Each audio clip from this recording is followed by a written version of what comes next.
राष्ट्रीय आरोग्य अभियान के अंतर्गत कार्यरत संविदा अधिकारियों और कर्मचारियों ने राज्य भर में एक दिवसीय लक्ष्यवेध आंदोलन करते हुए अपनी लंबित मांगों के प्रति सरकार का ध्यान आकर्षित करने का प्रयास किया। यह आंदोलन राष्ट्रीय आरोग्य अभियान संविदा अधिकारी कर्मचारी एकत्रीकरण समिति के बैनर तले आयोजित किया गया। 30 जून को राष्ट्रीय आरोग्य अभियान संविदा अधिकारी कर्मचारी संगठन की ओर से वर्धा समेत पूरे महाराष्ट्र में एक दिवसीय लक्ष्यवेध आंदोलन किया गया। नेतृत्व कॉमरेड दिलीप उटाने, संगीता रेवरे, डॉक्टर विनीत झलके आदि ने किया। कर्मचारी गले में मांग पत्र पहनकर मुख्यमंत्री से 10 मिनट की मुलाकात की मांग कर रहे थे। कोरोना काल में सेवाएं देने के बावजूद इन कर्मचारियों को आज भी स्थायित्व नहीं मिला। सरकार की निष्क्रियता के विरोध में आंदोलन को और तेज करने की चेतावनी दी गई है।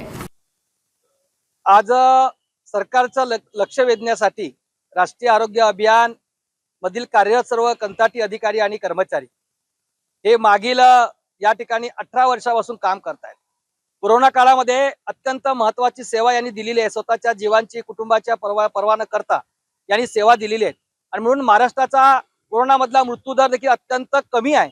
आणि अशा अवस्थेमध्ये सरकारने जे काही आता 14 मार्च 2024 ला शासन आदेश काढलं त्याची अंमलबजावणी करावी आणि उच्च न्यायालय औरंगाबाद खंडपीठाने दिलेल्या निकालाची अंमलबजावणी करावी यासाठी म्हणून संपूर्ण महाराष्ट्रामध्ये लक्षवेध आंदोलन सरकारला सांगण्यासाठी जर सरकारने या लक्षवेध लक्ष घातलं नाही तर मात्र या ठिकाणी राष्ट्रीय आरोग्य बँक मधली कर्मचारी हे पूर्णपणे बेमुदत आंदोलन करणार आहेत ही सूचना देण्यासाठी म्हणून आज संपूर्ण महाराष्ट्रामध्ये लक्षवेध आंदोलन आहे। सरकारने या ठिकाणी अनेक घोषणा केल्यात, याचा फॉलोअप देखील बरेच वर्षापासून आपण करतो।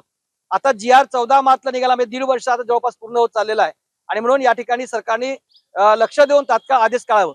सरकारने फक्त 2 कॅडरचे आदेश या ठिकाणी दिलेले आहेत, एक ड्रायव्हर आणि क्लास 4 या लोकांचे कॅडर दिलेले आहेत। परंतु कोरोना काळामध्ये ज्यांनी अत्यंत महत्त्वाचं काम केलेलं आहे, जीवाची रान करून रात्र आणि दिवस एक करून त्यांनी काम केलेलं आहे, अशा लोकांचे आदेश अजूनपर्यंत निगमित झालेले नाहीत आणि म्हणून त्याला सरकारला या ठिकाणी सांगण्यासाठी की बाबा आम्हाला तुम्ही लवकरात लवकर मायबाप सरकार तुम्ही दिलेलं आश्वासन पाळा, तुम्हीच काढलेल्या GR ची अंमलबजावणी करा हे सांगण्यासाठी आज लक्षवेध आंदोलन या ठिकाणी आहे।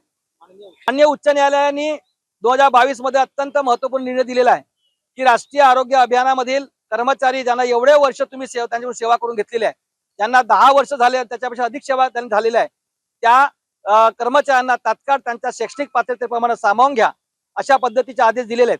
आणि आम्ही देखील संघटनेच्या वतीनं विविध संघटनेने देखील सरकारला आतापर्यंत जे काही लोकांना त्यांनी संवादन केलेलं आहे असे 26 शासन आदेश हे दिलेले आहेत। राष्ट्रीय आरोग्य अभियानामधल्या कर्मचाऱ्यांना पहिल्यांदा 2014 मध्ये या देशामध्ये ओडिशा सरकारने मोठ्या प्रमाणात त्यांना संवादन केलेलं आहे। मग ते सर्व कॅडरचे कर्मचारी होते। याही महाराष्ट्रामध्ये 69 कॅडर्स आहेत, त्यापैकी फक्त 2 कॅडर आदेश दिलेले आहेत, बाकीचे कॅडरचे आदेश दिले नाहीत। त्यामुळे या कर्मचाऱ्यांमध्ये संतापाची लाट उसळलेली आहे। पावसाळी अधिवेशनामध्ये 7 तारखेला जर सरकारने दखल घेतली नाही तर 7 तारखेला मंत्रालयाच्या समोर त्या ठिकाणी रिंगण मोर्चा केला जाईल अशा पद्धतीची घोषणा आम्ही या ठिकाणी करतो। रिंगण मोर्चा सरकारला माहित आहे, आम्ही आझाद मैदानला मोर्चा करणार नाहीत। आपल्या या टीव्हीच्या माध्यमातून आम्ही सरकारला सांगू इच्छितो, जर सरकारने योग्य दखल घेतली नाही 7 तारखेपर्यंत आणि मिटिंगा करून निर्णय लावला नाही तर आम्ही रिंगण मोर्चा काढू। आता एकादशी आहे, विठ्ठलांची सगळीकडे एकादशी आहे, आम्ही विठ्ठलाची मूर्ती घेऊन रिंगण मोर्चा विधान भवनासमोर, विधानसभा सुरू होणार आहे, आजपासून सुरू होणार आहे आणि त्यामुळे विधान भवनासमोर आम्ही ढोल ताशा सर्व घेऊन त्या ठिकाणी आम्ही जाण्याचा प्रयत्न करू।